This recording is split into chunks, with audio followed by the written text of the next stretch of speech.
जय जोहार। छत्तीसगढ़ी प्रमुख प्रादेशिक समाचार के संग मैं धर्मेंद्र दुबे। भाजपा के वरिष्ठ नेता और प्रधानमंत्री नरेंद्र मोदी आज छत्तीसगढ़ के कांकेर में भाजपा के विजय संकल्प रैली ला संबोधित करत कहिन कि छत्तीसगढ़ बर ये विधानसभा चुनाई सिर्फ विधायक, मंत्री या मुख्यमंत्री बनाए के नहीं है, भलुक प्रदेश के लोगन मन के भविष्य के फैसला करे के चुनाव हरे। प्रधानमंत्री कहिन कि प्रदेश में विधानसभा चुनाई के बाद यदि भाजपा के सरकार बनही तो राज्य में प्रधानमंत्री आवास योजना के काम बने ढंग ले होही, संगे संग तेंदूपत्ता सकलैया मन ला बोनस घलो दे जाही। भारतीय जनता पार्टी के वरिष्ठ नेता और केंद्रीय गृह मंत्री अमित शाह रायपुर में भाजपा कार्यालय में काली मंझनिया छत्तीसगढ़ विधानसभा चुनाई बर पार्टी के घोषणा पत्र जारी करही।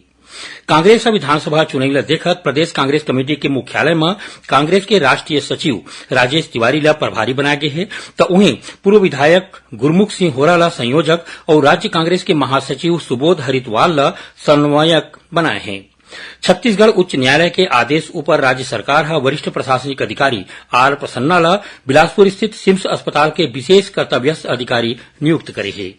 छत्तीसगढ़ के संगे संग 5 राज्य मन में विधानसभा चुनाई ला देखत चुनाव आयोग अवैया 7 ले 30 नवंबर तक कोनो भी प्रकार के एग्जिट पोल के आयोजन और प्रसारण ऊपर रोक लगा दे है। ये बार छत्तीसगढ़ में विधानसभा चुनाई के बेरा करीबन 2500 ऐसन मतदाता घलो अपन मताधिकार के प्रयोग करही जेकर उम्र 100 बछर पूरा हो गए है।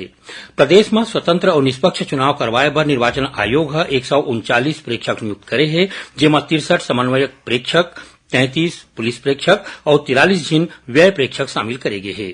कांकेर नारायणपुर सीमा क्षेत्र में लगे महाराष्ट्र के गढ़ चिरौली में माओवादी मन पाछू रती 3 जिन गांव के लोगन मन के अपहरण करे के बाद हत्या कर दिन। और रायपुर स्थित इंदिरा गांधी कृषि विश्वविद्यालय में आज ले विश्वविद्यालयीन खेलकूद प्रतियोगिता शुरू हो गई है। ये रही सब तक के प्रमुख प्रादेशिक समाचार। जय जोहार।